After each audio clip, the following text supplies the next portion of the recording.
तो फाइनली भाई हमने हितौदा को एक्सप्लोर कर लिया है, पूरी अच्छी तरह से एक्सप्लोर किया है।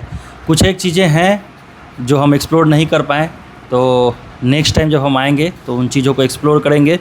और 2 दिन हमने यहाँ पे स्टे किया, जितना कुछ हो सकता था उतना एक्सप्लोर किया। आपको वीडियो के माध्यम से वो सारा कुछ देखने को भी मिलेगा चैनल पे। और पंकज भाई पहली बार आए हैं तो इनका एक्सपीरियंस जानते हैं। भाई मेरा एक्सपीरियंस तो काफ़ी ही औसम रहा है, क्योंकि पहली बार मैं मोटर राइडिंग कर रहा हूँ।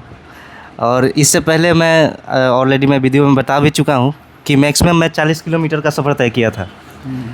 और 40 किलोमीटर से डायरेक्ट एक दिन में 250 किलोमीटर का डिस्टेंस हमने कवर किया है। तो मेरे लिए तो ये काफ़ी ही अमेजिंग एक्सपीरियंस हुआ है। और यहाँ का मौसम और वेदर वाकई नेपाल ना, इसको ऐसा ही देवभूमि लोग नहीं कहता है। देवभूमि तो है भाई, नो डाउट। और जैसा कि मेरे पास तो सभी गैजेट हैं ब्लॉगिंग से रिलेटेड, पंकज भाई के पास नहीं है। ज़बरदस्ती मैंने उनको अभी ये माइक जो है ये भी मैंने इनको ज़बरदस्ती परचेज कराया था। तो आप ये बताइए कि अभी आपको अफसोस हो रहा है कि नहीं हो रहा है? कि आपको बहुत ज़्यादा। मैं लगभग पिछले 1 साल से सारे गैजेट मंगाने के लिए बस सोच रहा हूँ, और अभी तक मैं ले नहीं पाया। लेकिन यहाँ आने के बाद में बिना गैजेट के मुझे काफ़ी अफसोस हो रहा है कि इतने अच्छे अच्छे पॉइंट हैं जिसको मैं रिकॉर्ड नहीं कर पा रहा हूँ। तो यहाँ से जाने के बाद सबसे पहले मेरा पहला काम होगा कि सारे गैजेट मंगाना, उसके बाद कुछ और करेंगे। तो देखिए, जब इनका गैजेट ऑर्डर होगा तो मैं उसका भी एक वीडियो बनाऊंगा कि ये सच में गैजेट ऑर्डर कर रहे हैं या नहीं कर रहे हैं। क्योंकि बहुत अफसोस हो रहा है इतने अच्छे अच्छे पॉइंट को रिकॉर्ड ना कर पाना। तो चलिए फ़िलहाल यहाँ से निकलते हैं, खाना वाना खाते हैं, पहले होटल को चेकआउट करते हैं, फिर खाना वाना खाएंगे और सीधा यहाँ से निकलेंगे all the way to Pokhara. और फिर पोखरा में जाके स्टे करेंगे। वहाँ भी जैसे स्टे करेंगे, जो होटल लेंगे, हम सारा कुछ आपको वीडियो के माध्यम से दिखाएंगे। और वहाँ पे जो जो चीज़ें हम एक्सप्लोर करेंगे उसका भी सेपरेट वीडियो बनाकर आप तक पहुँचाएंगे। तो चलिए, टाइम अब ज़्यादा हो रहा है तो हम बिना देर किए हुए निकलते हैं। और क्योंकि हमें 200 किलोमीटर जाना है, यहाँ से भी काफ़ी ज़्यादा डिस्टेंस है। हाँ, 200 किलोमीटर हमें कवर करना है। यानी कि आज का पूरा दिन हमारा जाएगा सिर्फ ट्रैवलिंग में। तो निकलते हैं, एकदम आराम से जाएंगे, कोई जल्दी है नहीं हम लोग को। हमारा मैक्सिमम स्पीड 70 तक जाता है, 70 के नीचे 60-70 के अंदर ही हम लोग रहते हैं के स्पीड से हम लोग चल रहे हैं। उसी हिसाब से हम बाइक लेकर अपना निकलते हैं। तो चलिए आपसे मिलते हैं सिर्फ पोखरा में।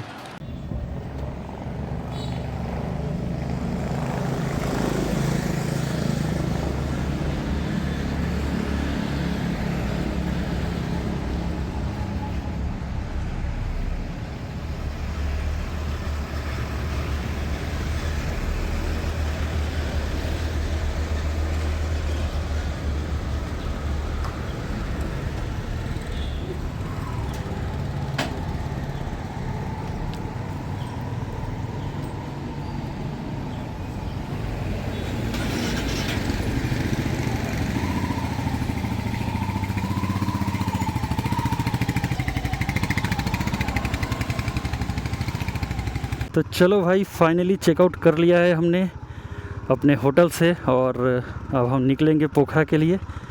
तो उसके पहले पेट पूजा कर लेते हैं और चलते हैं। हम उसी लोकेशन पे खाएंगे फिर से, अन्नपूर्णा होटल में ही, क्योंकि भाई उनका खाना भी बढ़िया है, सर्विस भी बढ़िया है और रेट भी और जगह से कम है। तो इसलिए हम प्रिफ़र कर रहे हैं यहीं पे खाना। ये सामने अन्नपूर्णा होटल, अभी देखते हैं, पता नहीं अभी खाना वाना उनका रेडी हुआ है कि नहीं। अगर रेडी हो गया होगा तो यहीं पे खाना खाएंगे और खाना खा के फिर ऑल द वे टू पोखरा बिना देर के हुए, क्योंकि मौसम भी अभी ठीक है तो हम जल्दी जल्दी निकल सकते हैं। कहीं घाटी में अगर बारिश वारिश मिला तो दिक्कत हो जाएगा। तो पहुंच गए हैं वापस अन्नपूर्णा होटल में। चलिए जल्दी से खाना खाते हैं और फिर निकलते हैं। फाइनली अन्नपूर्णा में आ गए हैं और थाली में देखिए, चावल है, भुजिया है, एक साग है, एक ये पता नहीं किस चीज़ की सब्ज़ी है, अचार है, ये सब्जी और दाल। भाई पूरे नेपाल में सबसे बढ़िया खाना हमें अन्नपूर्णा का ही लगा, इसीलिए हमने डिसाइड किया कि हम यहीं आके रुकेंगे और यहीं पे खाना खाएंगे। तो चलिए भाई, खाना पीना हो गया है और अब हम यहाँ से निकल रहे हैं पोखरा के लिए। तो अपनी जर्नी स्टार्ट होती है भाई यहाँ से। देखते हैं कितना समय लगता है। मैप में तो तकरीबन 4 घंटे जो है वो दिखाई दे रहा है। चलो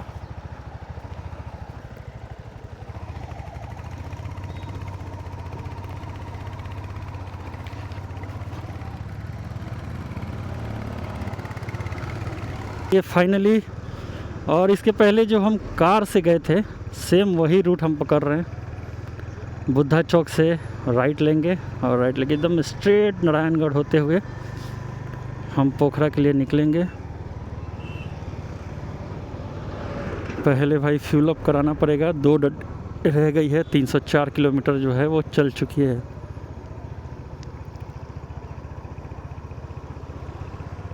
ये सामने आ गया बुद्धा चौक, यहाँ से हम लेंगे राइट।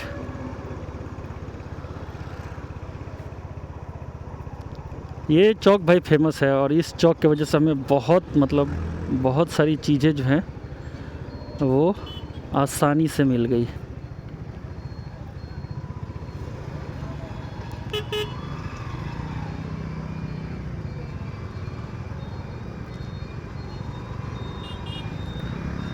अभी के टाइम में तो भाई थोड़ा ट्रैफिक मिलेगा यहाँ पे, और ट्रैफिक से होते हुए हम निकल रहे हैं पोखरा के लिए। हो, पहला पेट्रोल पंप जो मिलेगा भाई वहीं पे फ्यूल अप करा लेंगे, क्योंकि आगे का कोई भरोसा नहीं है, घाटी वाटी है। अब घाटी में ऐसे मिलता तो है, 2-3 पेट्रोल पंप है बीच में, लेकिन अपन रिस्क नहीं लेंगे, अपन आराम से यहीं फ्यूल अप करा के चल लेंगे। और ये भाई राप्ती पुल कल जो मैंने आपको दिखाया था, इन्हीं सब रास्तों से होते हुए हम निकल रहे हैं। कल देखिए एकदम पानी नहीं था, एकदम सूखा पड़ा हुआ था, अभी थोड़ा थोड़ा पानी जो है इस साइड में आपको दिख रहा होगा। और ये बुद्धा पार्क जो कल हमने आपको एक्सप्लोर करके दिखाया, और इसके ऊपर ही माता रानी का मंदिर। तो ये आप देख सकते हैं, ये अभी हम बुद्धा पार्क को क्रॉस कर रहे हैं और ये सामने से माता रानी जाने का मंदिर। तो यहाँ पे एक बार विज़िट ज़रूर कीजिए, काफ़ी बढ़िया जगह है। हो मौसम अभी तक तो भाई इधर धूप है और हल्की हल्की आज गर्मी सी लग रही है। हालांकि राइडिंग जैकेट मैंने डाला है, उसके बावजूद भी ठंड लग रहा है। मतलब हल्की हल्की हवाएं जो हैं अंदर जा रही हैं, महसूस अच्छा हो रहा है। वैसा एकदम से गर्मी जैसा महसूस नहीं हो रहा है। चलिए, तो पहला पेट्रोल पंप हमें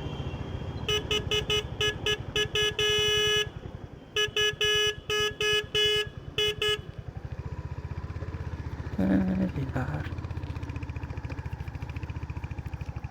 तो भाई यहाँ पे पेट्रोल पूछते हैं, पेट्रोल का क्या हालचाल है।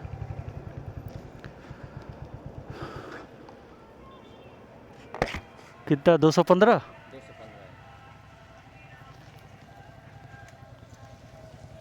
तो भाई 215 रुपये पेट्रोल है नेपाल में। फुल कर दीजिए। पेट्रोल। हाँ,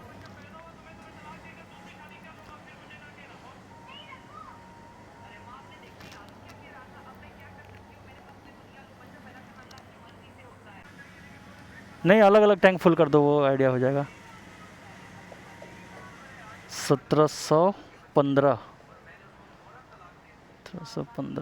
तकरीबन 8 लीटर फ्यूल आया भाई।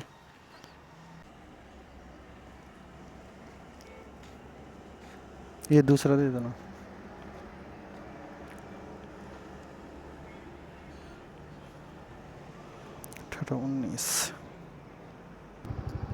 तो भाई साहब, नेपाल में पेट्रोल का रेट है 215 रुपये।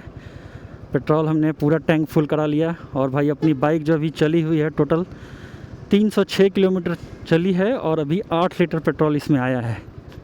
ठीक है, तो मतलब अभी और सोचो आप कितना, 5 लीटर पेट्रोल इसमें ऑलरेडी था।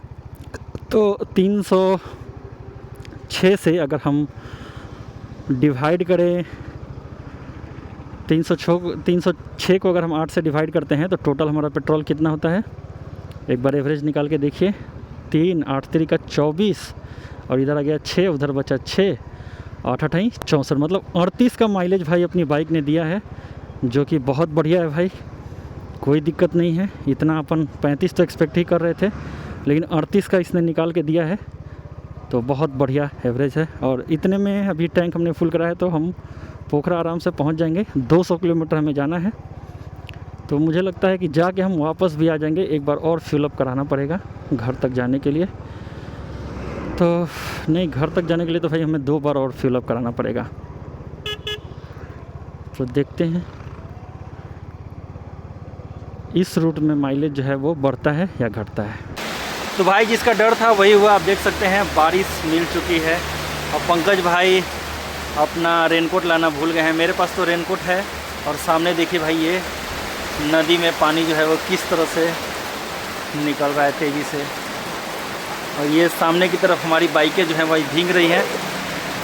और ये सामने का नज़ारा देखिए, ये आपको बारिश भी दिखा देते हैं, नेपाल का बारिश। ऊपर तो और ज़्यादा बारिश हो रहा है भाई पहाड़ों पे। फिलहाल यहाँ देखिए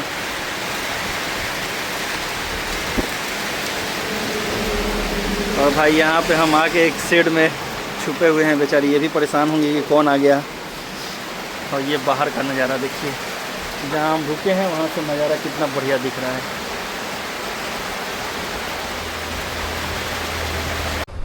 तो फाइनली भाई हम मुगलिंग शहर पहुँच चुके हैं और पंकज भाई गए हैं रेनकोट लेने के लिए।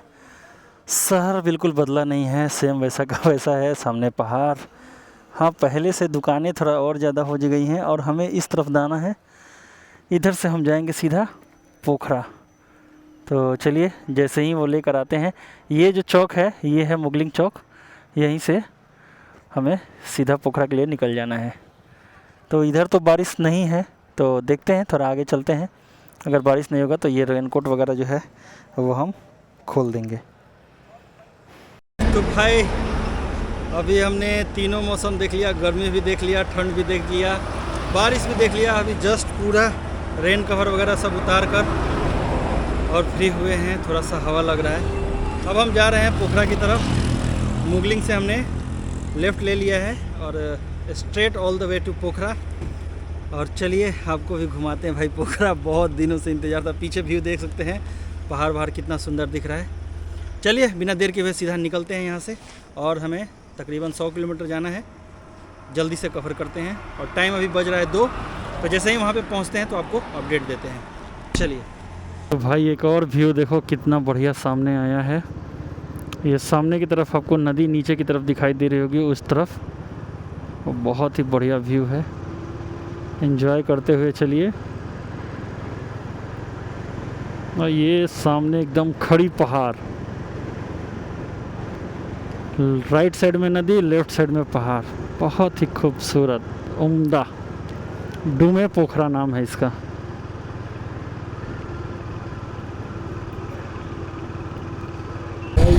भाई इस व्यू को एंजॉय करो भाई, ये नज़ारे देखो भाई। मतलब जितनी तारीफ की जाए उतना कम है भाई। पीछे पहाड़, आगे पहाड़ और ऐसे डबल लेन वाले रास्ते, मज़ा सा आ गया भाई। ये देखो सामने कैसे ऊपर रास्ता दिखाई दे रहा है। हमें ऐसे ऐसे होते हुए सामने की तरफ चलना है। बहुत मज़ेदार, एकदम क्रिस्प, लाजवाब व्यू है, लाजवाब व्यू है।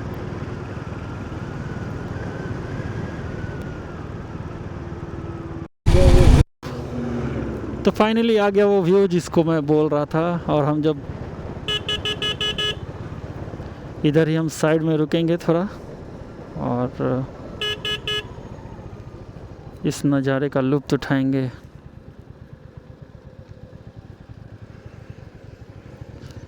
देखिए बहती हुई नदी,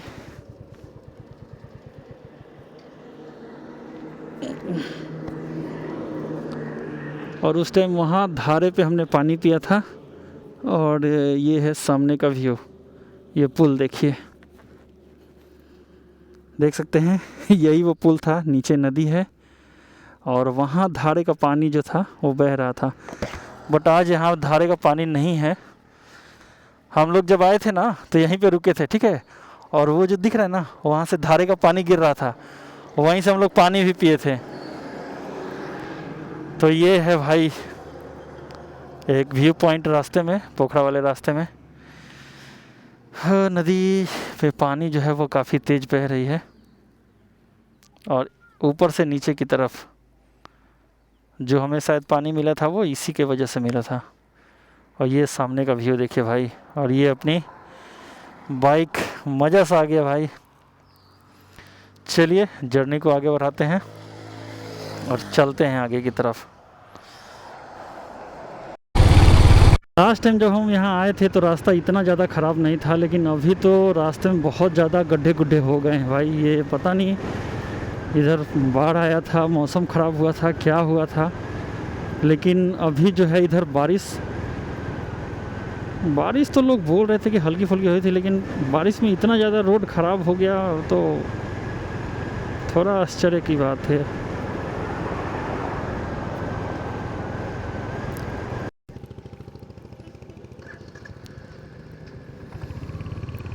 जो जो पॉइंट आपको मिलेगा वो दिखाते चलेंगे, तो अगर आप इधर घूमने आना चाहते हैं तो आप घूम सकते हैं।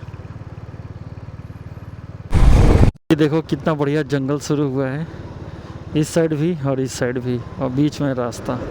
और ये भाई नो हॉर्न जोन है, मतलब आपको हॉर्न नहीं बजाना है और ना ही यहाँ पे साइड में रुकना है।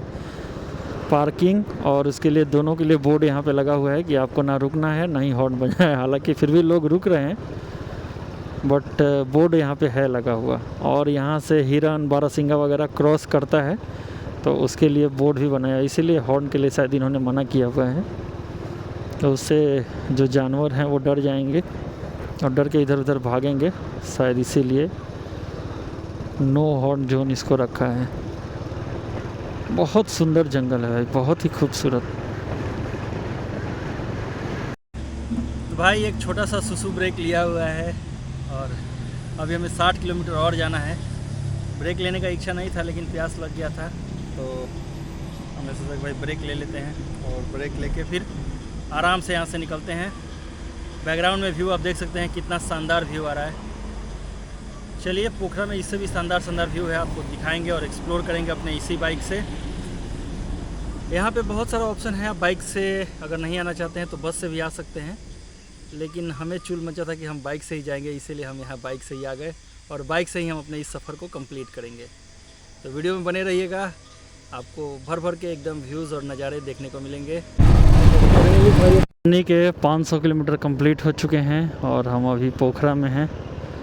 अब यहाँ से हमें देखना होगा कि हम कहाँ जाएं, किस एरिया में जाएं जिससे हमें अच्छा रूम मिले और जो हमें लोकेशन घूमना है वहाँ से हमारा व्यू पॉइंट भी सब आसपास ही हो। तो मैं सोच रहा हूँ कि फेवा लेक के आसपास ही अगर रूम ले लिया जाए तो ज़्यादा बेटर रहेगा। चलिए फ़िलहाल पोखरा में आपका स्वागत है। तो फाइनली भाई पहुंच चुके हैं पोखरा और वापस से पोखरा में हमने रूम ले लिया है। सेम वही रेट में मिला है, 2 बेड है यहाँ, सामने एसी और ये एक अलमीरा टाइप रखने के लिए। यहाँ पे भी स्पेस है, टीवी नहीं है, टीवी का हालांकि कैबिनेट लगा हुआ है, चार्जिंग पॉइंट अच्छा खासा दिया है। और यहाँ पे देखेंगे आप तो मिरर जो है वो दिया हुआ है, बढ़िया है। और ये अपना बाथरूम बढ़िया है भाई, ऊपर का झरना और ये सामने भी एक मिरर, बाथटब। तो ओवरऑल यही रूम का स्ट्रक्चर है। बहुत ज़्यादा हम लोग थक गए थे, रास्ते में बारिश भी मिली थी, वो सारा वीडियो में आपको देखने को मिलेगा ही। तो अब हम कल एक्सप्लोर करेंगे, आज अब हम कुछ खाने पीने का यहाँ पे देखते हैं, आसपास की चीज़ें हैं। तो शाम में हम निकलेंगे यहाँ पे पोखरा में और नाइट का व्यू आपको दिखाएंगे। तो आपसे रात में मिलते हैं और उसी टाइम वीडियो को सम अप करेंगे। तो फाइनली भाई शाम के टाइम में हम और पंकज नेपाल के पोखरा की गलियों में शिरकत कर रहे हैं और अभी हम लेक साइड जा रहे हैं। तो चलिए आपको वहाँ का व्यू दिखाते हैं और एक्सप्लोर करते हैं। वॉकिंग डिस्टेंस पे ही है, ज़्यादा दूर है नहीं।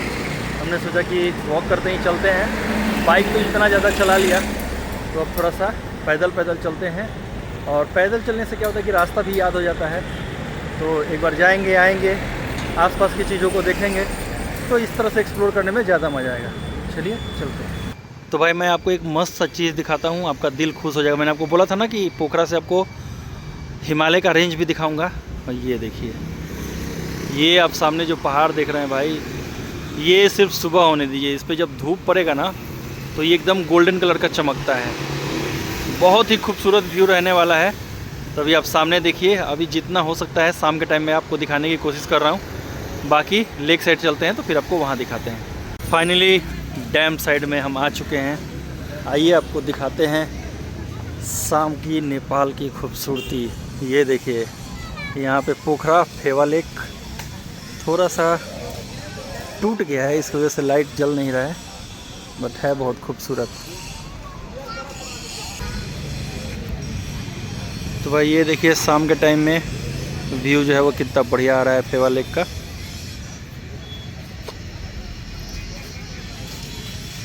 और यहाँ सामने की तरफ देखेंगे तो बड़ा सा लिखा हुआ है पोखरा, और ये पूरा लेक साइड का व्यू है।